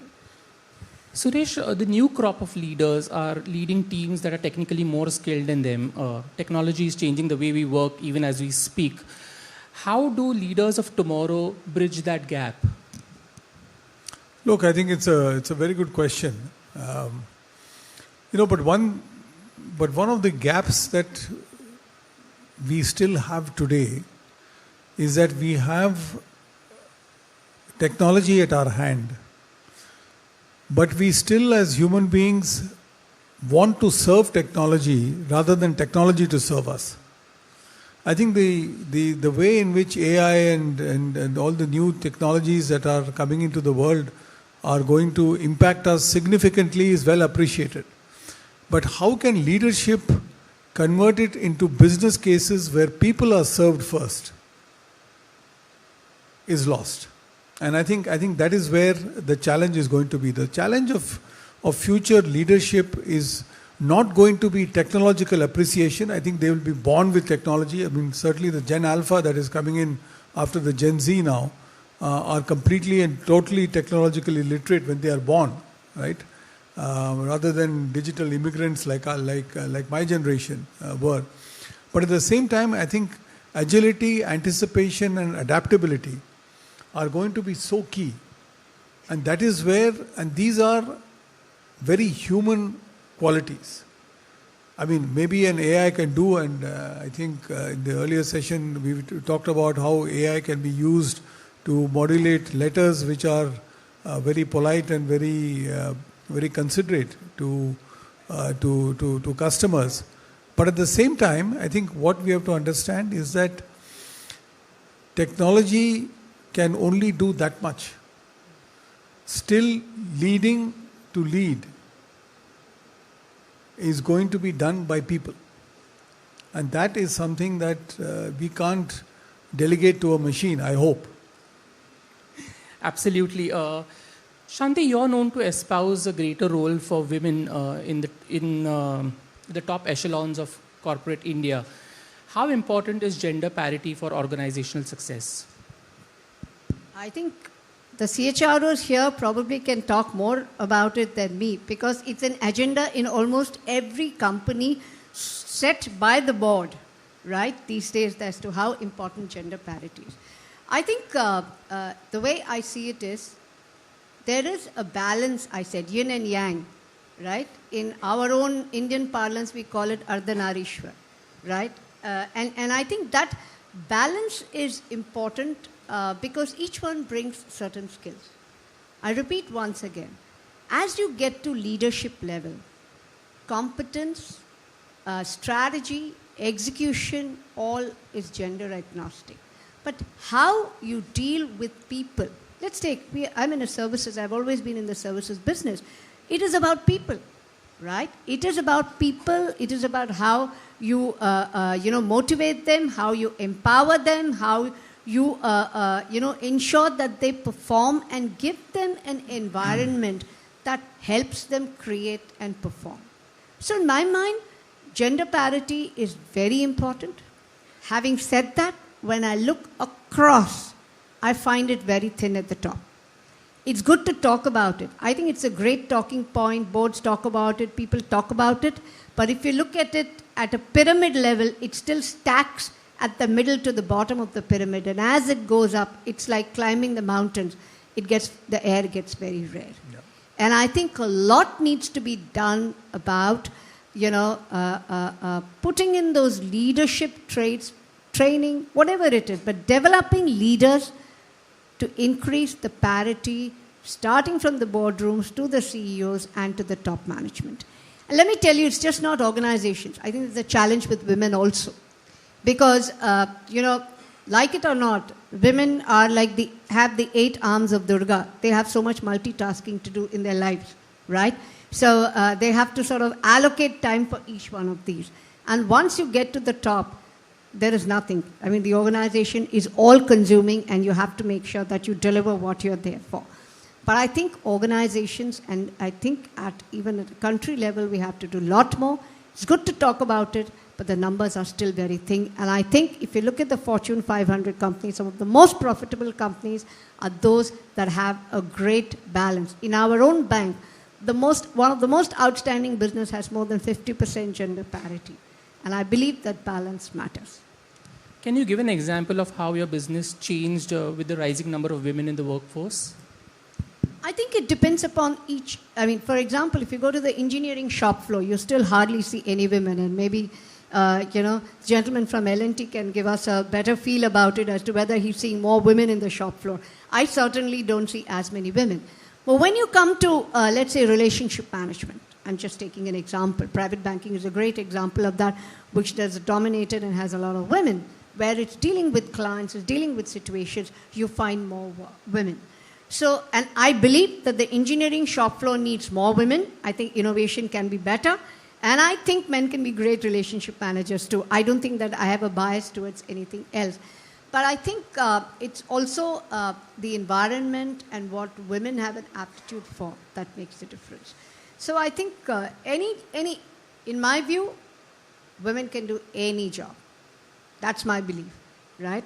I wish I had started on the engineering shop floor, but I did not. Maybe the next time around whenever I start a career. But, it's just that you have to acquire the skills that is required for the job.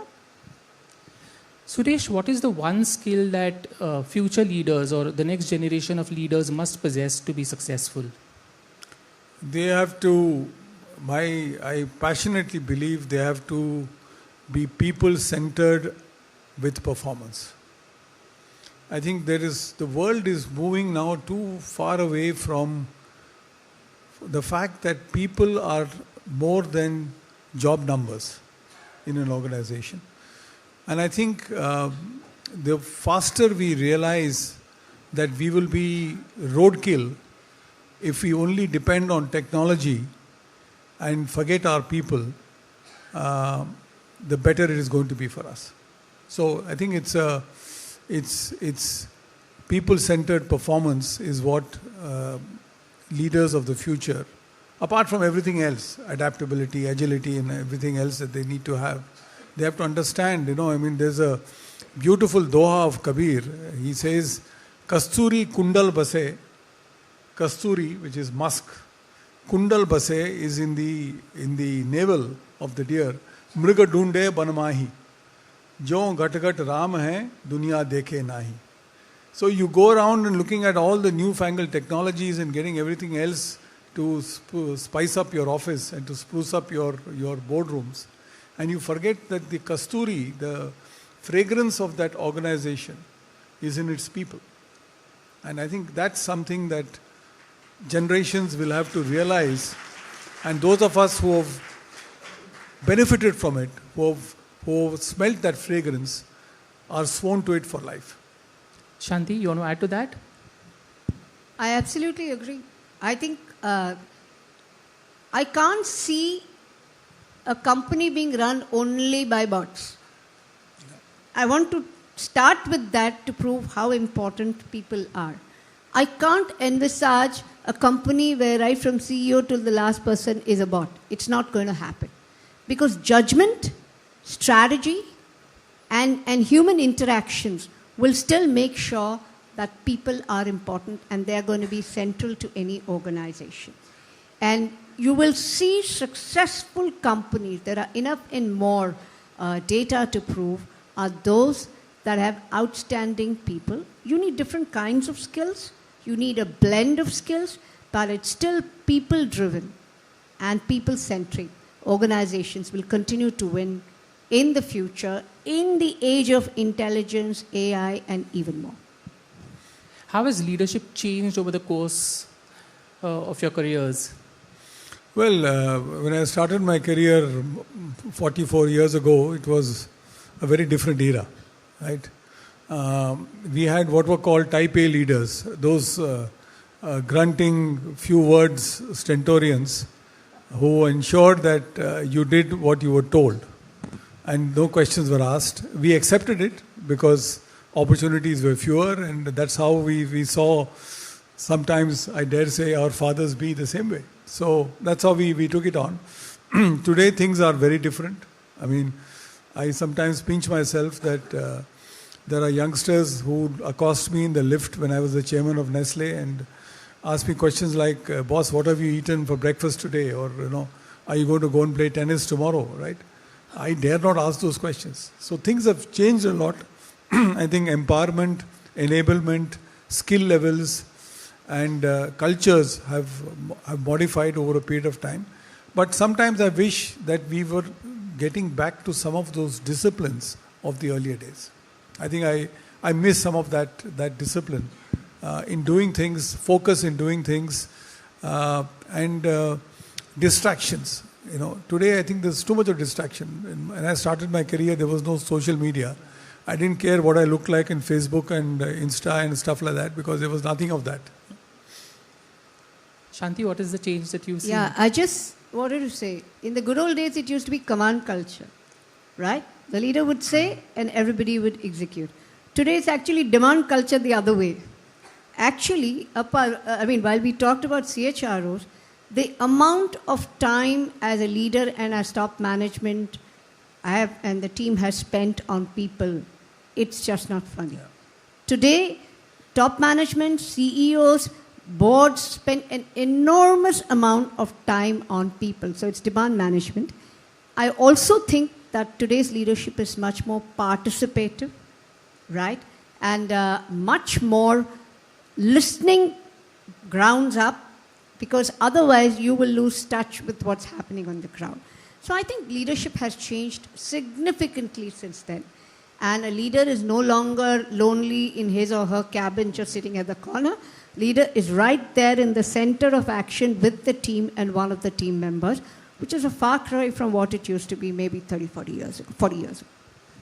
As a leader, how does one draw the line between stability and stagnation? How do you ensure that you don't confuse one with the other? A very good question. And I think output, productivity, and performance actually may give you a hint. Someone's been in the same role for 5 years. The first 3 years may be very different from the last year. But I agree with what one of the panelists said, that you need to keep challenging the person all the time. Just because the person has worked 30 years in an organization does not automatically make him or her, stand up for the next CEO. It could be someone who spent 10 years but who's actually very different, right? So I think the signs of stagnation comes, if you ask me, you can see it in the performance. You can see it in the 360-degree appraisal that comes through. And you can see it in, if you're a leader, you see it in every way. So I think, yes, it's important to have a stable team. But stagnation does step in if you do not challenge, if you do not rotate them, if you do not keep training and upskilling them. The signs are very visible and clear. Suresh? Look, I think I agree with what Shanti is saying, but I would just like to add that, one of the privileges that I've had in my career is of leading a multi-generational workforce. And I think multi-generational workforce themselves provide the fertilizer and they provide the natural ground for different types of skills to come. I mean, the young are more impatient. They want to try new things. The older ones are always looking at stability and judgment and taking calls. And I think this blend of the two, of different cultures and of different generations in the organization, do not allow an organization to stagnate. If you had all 30, 35-year plus people in the organization, you will tend to stagnate because all of us will be think-alike people. I think that think-alike culture, which was earlier considered to be, this is the HUL way, this is the Nestle way, this is the Colgate way, this is XYZ way. Those are giving way to, there is a faster way, there is a better way, there is a smarter way, there is a quicker way. This will ensure that stagnation will not settle into an organization if the leadership recognizes and allows for it. Again, leadership plays such an important role in making that happen, that if the leader, he or she, does not realize that continuous conformity is going to lead to stagnation and a false sense of stability. This is like a frog being in water which is being boiled from underneath. You will boil along with the frog will boil along with the water itself. That is the danger that organizations run today. that stability and stagnation are two sides of a similar coin. And that is something that the leader should be able to discern as he goes forward. In fact, I think vintage diversity or young age diversity is as important, if not more important, than gender diversity today. And that mix, not only just mix of talent from different streams, makes a team very, very positive and very energetic. My question to both of you all, what is your leadership mantra or philosophy that has held you all in good stead? After you. I think as far as I can talk about my personal mantras, first, always hire people better than you. If they succeed, you succeed. It's been something, you cannot know everything. But if you hire people who are better than you and more competent than you, I think you will succeed. Second, the hallmark of a good leader is when you become superfluous, which means I should develop a team so good that if tomorrow I walk away or move into another role, right, there is succession as well as the team is stable and the business is stable and you leave behind something else. I think the third and the most important thing for me as far as leadership style is concerned is completely being involved with the team, giving them space. Okay? I believe you lay the framework, provide the vision, and give space to people to perform. Give them a long rope or push them in. They either hang themselves or they make something out of it. So you must give space to your managers. This is some of the things that I have always practiced. I can talk for the next 15 minutes, but I'd say these two are the top few. Suresh? Yeah, look, I think the first thing for me is that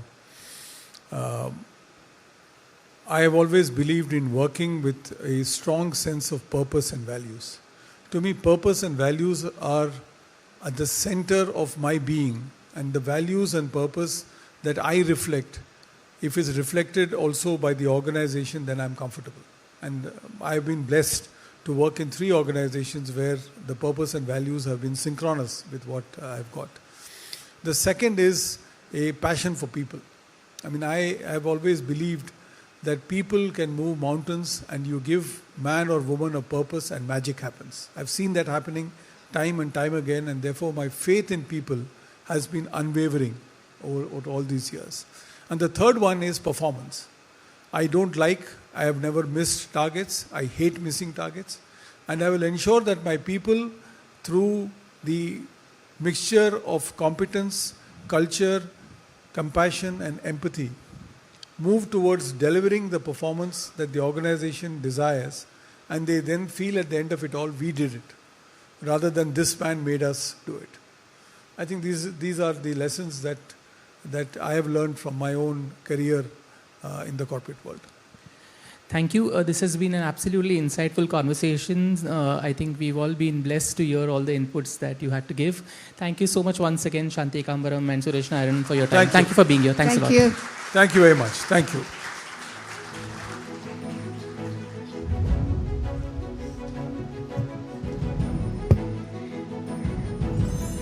Thank you so much for that wonderful fireside chat. I'm going back with the leadership mantras. Always hire people better than you. Hallmark of a good leader, that my team can eventually take over from me. And much like helicopter parenting, you can't really do helicopter leadership. So delegate, create a distance, and trust. And from Sir, I am taking home working with a strong sense of purpose and values. Very rarely in today's day and age are we asking ourselves, what are my core values? I was recently reading about toxic individualism, or the epidemic that we find ourselves in, which is normalizing self-centeredness and prioritizing just ourselves. I don't know how, as a CHRO, that resonance can come from a bunch of these people when you are looking at people who are just prioritizing themselves. So yeah, lot was packed in the panel, of course, that Neha did, and of course this wonderful fireside session. And with that, we are heading back to do the honors for the next set of leaders. And to present the same, I would like to invite Rohan Sylvester, Vikash Modi, and request Shanti and Kunal to please join us back on stage for the next set of awards.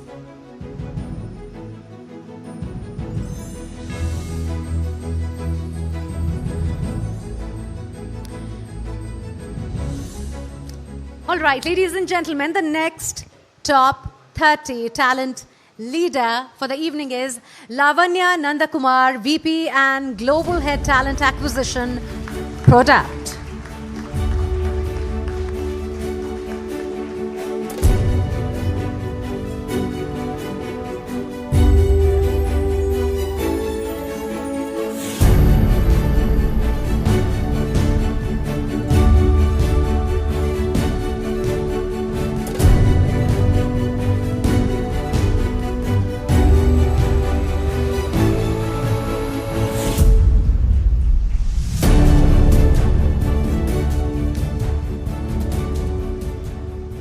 Our next leader getting awarded tonight is Preeti Kataria, CHRO, Birlasoft.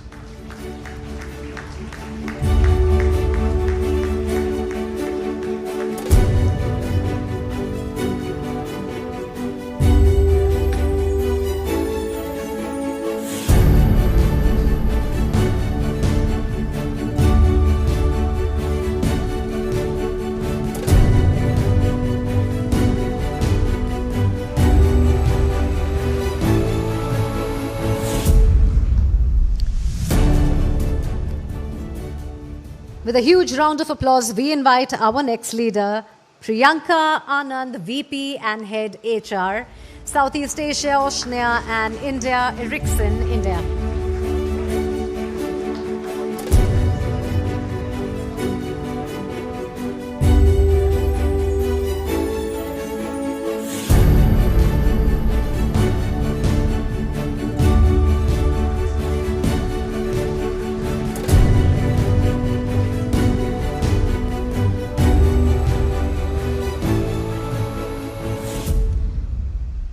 Please welcome our next leader on stage, Rajat Adhikari, Vice President, Talent Acquisition and Workforce Management at Mastech.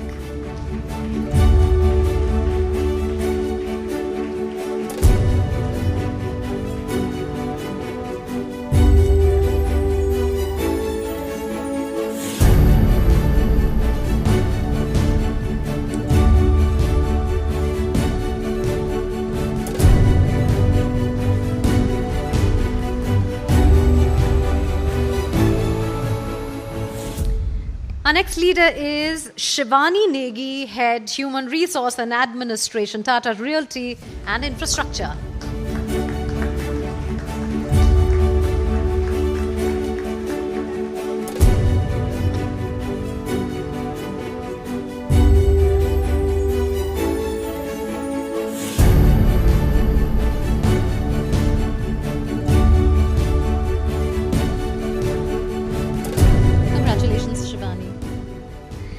Moving on to our next talent leader, Supriya Ahuja, Vice President, Talent Acquisition and Campus Relations at Sony Pictures Network, India. Supriya is not with us today, but Milan Golatkar will be receiving the award on her behalf.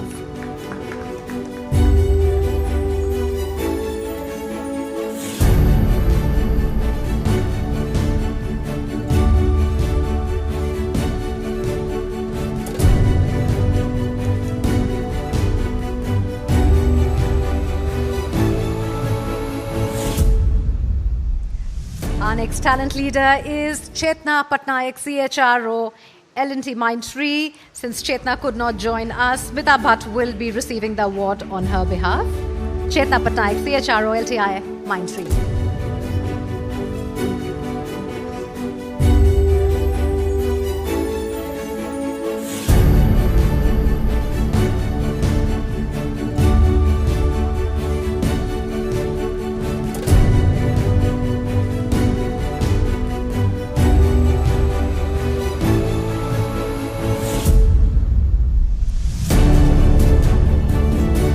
Thank you, Mr. Modi. Thank you for doing the honors. Thank you. May I request all of you to stay back, please. And may I request Mr. Prabir Jha, founder and CEO, Prabir Jha People Advisory, to please come up on stage for the next set of awards. The next top 30 talent leader is Tathagat Basu, Chief Talent Officer, Piramal Pharma.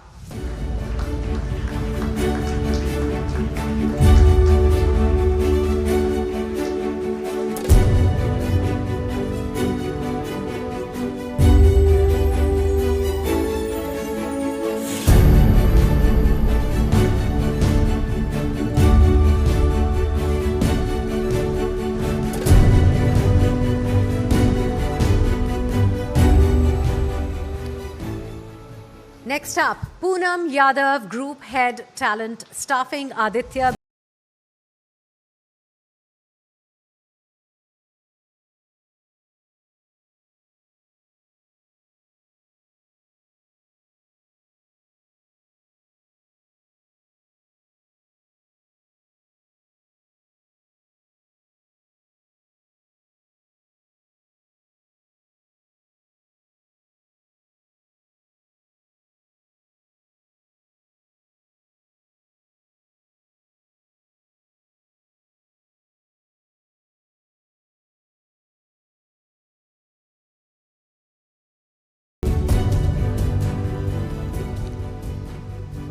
Ladies and gentlemen, put your hands together for Prateek Dubey, Global CHRO, Mankind Pharma.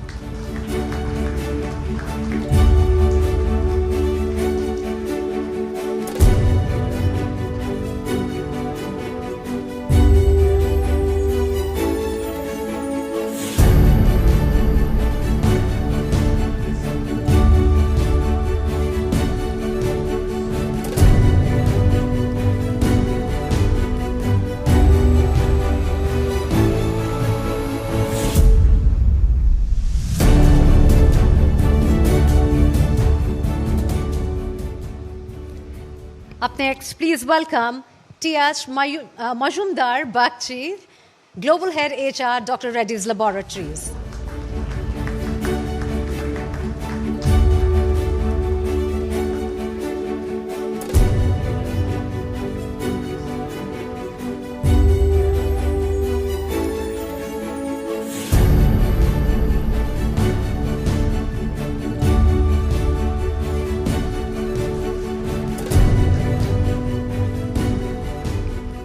I overheard that, a youngster in your team many years ago. Fantastic. A big round of applause for that. The second last talent leader is Mukul Sah, Global TA Head and India BHR Tech Mahindra.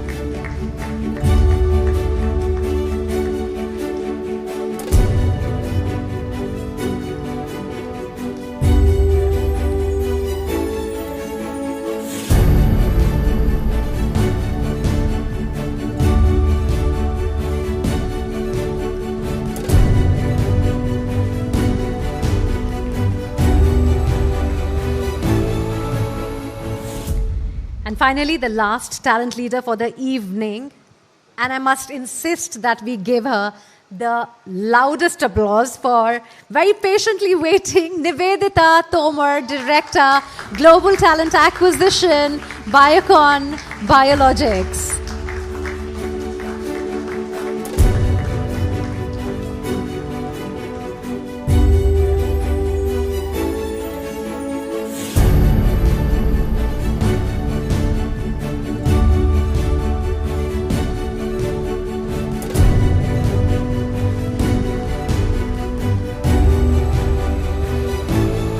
Thank you so much for doing the honors for us. Thank you. Well, with that, we are wrapping up the evening, but not without the one picture frame that we have been waiting for. May I request all the winners to please come up on stage for a group picture.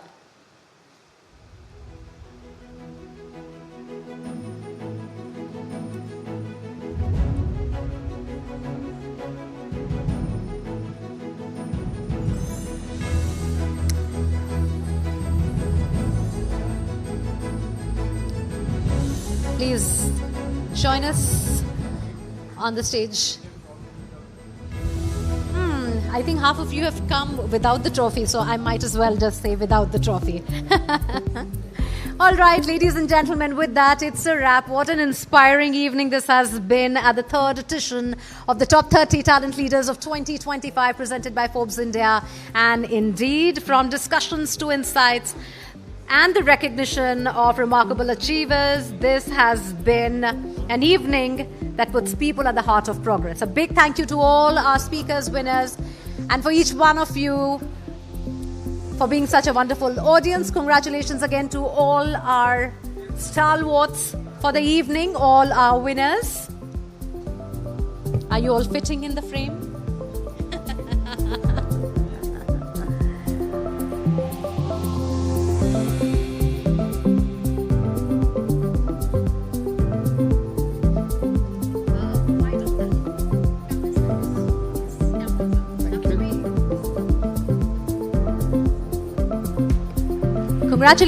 Congratulations to all. Enjoy the rest of your evening. Good night.